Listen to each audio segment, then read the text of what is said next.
নমস্কার বন্ধুরা, অপুলের ম্যাথে তোমাদের স্বাগত। আজ চতুর্থ শ্রেণীর দ্বিতীয় পর্যায়ক্রমিক মূল্যায়ন 2025 বিষয় বাংলার একটি প্র্যাকটিস সেট তোমাদের দিয়ে দিলাম। এই প্র্যাকটিস সেটটা তোমরা অবশ্যই করো, তোমাদের কমন চলে আসবে। দেখো, তোমাদের স্কুল ভিত্তিক সিলেবাস হয়, তাই সেই সিলেবাসের ভিত্তিতেই আমি এই কোশ্চেনগুলো দিয়েছি। তো একের দাগের কয়ের কোশ্চেনটা দেখে নাও। এখানে তিনটে অপশান আছে, তিনটে অপশানের মধ্যে একটি উত্তর তলায় দাগ দিতে বলেছে।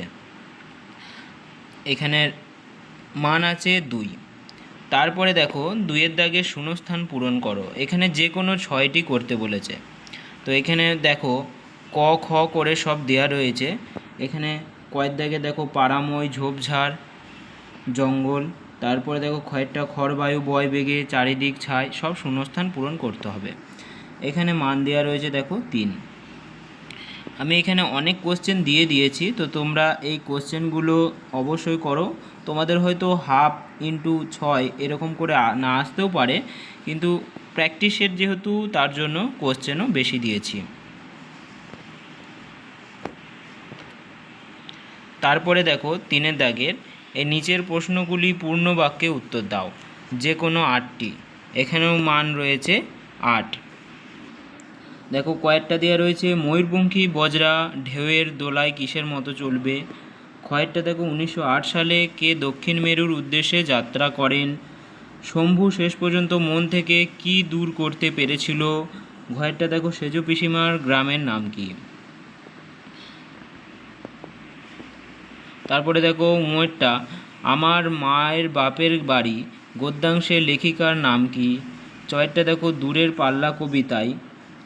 পাল্লা কবিতায় পানকৌড়ির সাথে কার তুলনা করা হয়েছে। ছয়েরটা দেখো শক্তি সওদাগরকে কি নজরানা দেবে। বুর্গির জয়েরটা দেখো লেখক কাকে বন্ধু হিসেবে পেয়েছিলেন। ঝয়েরটা দেখো বালির দেশ কথার অর্থ কী।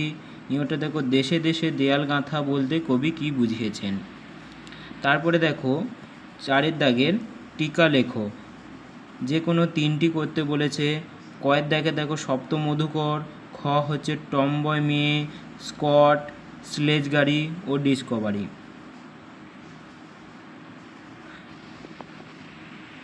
তারপর দেখো 5-এর দাগে দেওয়া রয়েছে শব্দার্থ লেখো, যে কোনো 2টি। ক্ষয়ের রয়েছে 6, ক্ষয়েরটা ডিপো, গয়েরটা অচেতন। 6-এর দাগে দেখো বিপরীত শব্দ লেখো, যে কোনো 4টি। এখানে সমস্ত দেওয়া রয়েছে, তো তোমরা দেখে এগুলো করে নিও। তারপরে দেখো 7-এর দাগের লিঙ্গ পরিবর্তন করো। এখানে যে কোনো 3টি করতে হবে।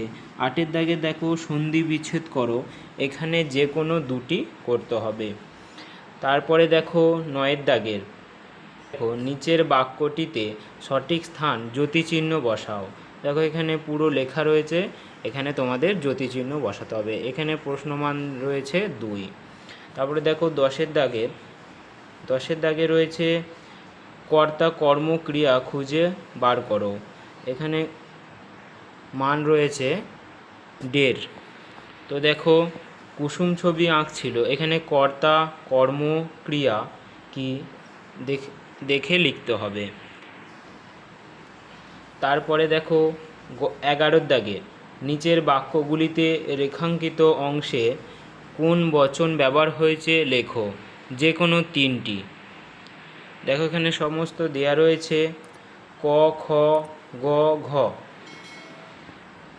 তারপরে দেখো 12টিতে বি যোগ করে নতুন শব্দ তৈরি করো, যে কোনো 3টি। 13-এর দাগে দেখো কোন শব্দগুলির অন্তমিল আছে তাদের মেলাও। এখানে বাঁ দিকে রয়েছে দেখো সওদাগর, আজ, বদরগাজী, সিন্ধু। তারপরে দেখো এই দিকে রয়েছে ডান দিকে মোল্লা মাঝি, বন্ধু, লাজ ও মধুকর। দেখো এখানে অন্তমিল যাদের রয়েছে তাদেরকে মেলাতে হবে। এখানে প্রশ্নর মান আছে 2। তো তোমরা যারা ক্লাস 4-এ পড়ছো, তারা তোমাদের বন্ধুদের প্রচুর পরিমাণে এই ভিডিওটি শেয়ার করো, এবং ভালো লাগলে অবশ্যই লাইক করবে, এবং যারা ফেসবুক থেকে দেখছো তারা অবশ্যই পেজটিকে ফলো করে যাবে।